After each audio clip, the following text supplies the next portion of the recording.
Inform human, आप तक सच पहुंचे, यही हमारी कोशिश है।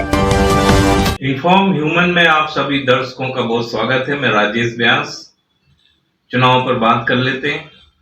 कल शहर का कांग्रेस अध्यक्ष मनोज राजानी से हमने लंबी चर्चा की थी। देवास की 5 विधानसभा को लेकर अलग अलग समीक्षाएं और बहुत सारे सवाल उनसे हुए।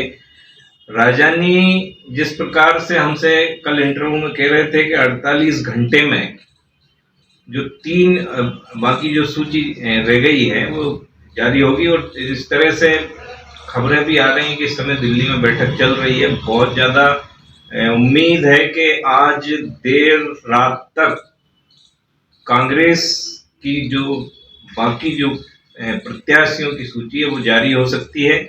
यहीं भाजपा की भी जो और नाम शेष रह गए थे जिन विधानसभा में, वहां से भी आज रात तक सूची जारी हो सकती है। बहुत से बहुत यदि लेट होगा तो कल एनी हाउ स्थिति पूरी तरह से साफ हो जाएगी। ये चर्चाएं निकल के अलग अलग मंचों से आ रही हैं। सोशल मीडिया पर भी इस तरह की लगातार चर्चाएं सामने आ रही हैं, और जिन लोगों से बातचीत हो रही है वहां भी ये इस तरह का है। मतलब साफ है कि कल शाम तक तो पूरी तरह से स्थिति साफ हो जाएगी। जैसा कि हम लोग यदि देवास जिले की 5 विधानसभा पर फोकस यदि करें तो देवास में भी स्थिति 3 दिन पहले जो हम बातचीत कर रहे थे, देवास में कांग्रेस को लेके अभी भी स्थिति स्पष्ट नहीं हुई है। खातेगांव में भी यही स्थिति बनी हुई है। आपके बागली में भी यही मामला उलझा हुआ है। अभी बागली में तो भाजपा की ओर से भी कल जो नाम तेजी से चर्चा में चल रहा था, लेकिन फिर से एक और नाम सामने आ गया है। उधर खातेगांव में भी स्थिति ये बनी हुई है कि बार बार नाम को लेके चर्चाएं, ये सब कयास हैं।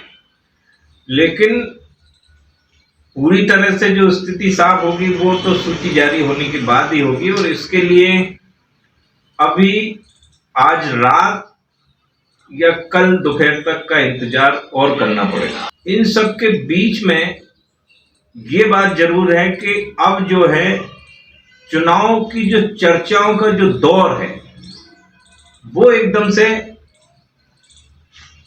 फिल्मों में आ गया है। आप कहीं भी जाइए इस समय, कहीं किसी पान की गुमटी पे चले जाएं, आप किसी चौराहे पर चले जाएं, या 4 लोग कहीं खड़े हो तो इस समय यही सब चर्चाएं चल रही हैं, बातचीत करते हुए दिखाई देते हैं। सोशल मीडिया पर कई सारी बातचीत है। ये लगभग चुनाव में कौन जीत रहा है, कौन हार रहा है, किसको टिकट मिली, किसको नहीं मिली, कहाँ क्या मुद्दा है, ये सारी बातें।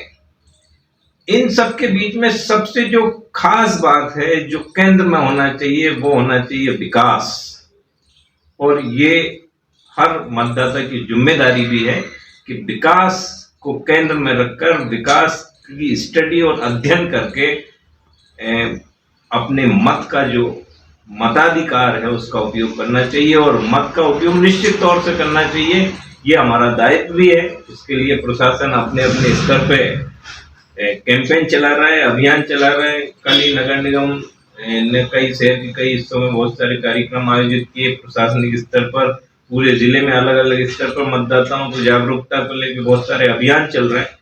वो इसलिए भी कि ये एक बड़ा दायित्व है, और ये हर मतदाता को ये सोचना चाहिए, इस तरह की स्टडी करना चाहिए कि वो निश्चित तौर से वोट करे, लेकिन वोट विकास के अध्ययन पर होना चाहिए। ये सबसे खास बात है। बहरहाल चुनावी बातचीत में फिलहाल इतना ही। यदि मान लीजिए रात तक कोई अपडेट आता है तो फिर एक बार हम आपके सामने आएंगे और स्थिति को लेकर फिर चर्चा करेंगे। फिलहाल इतना ही। बहुत धन्यवाद। इन्फॉर्म ह्यूमन, आप तक सच पहुंचे, यही हमारी कोशिश है।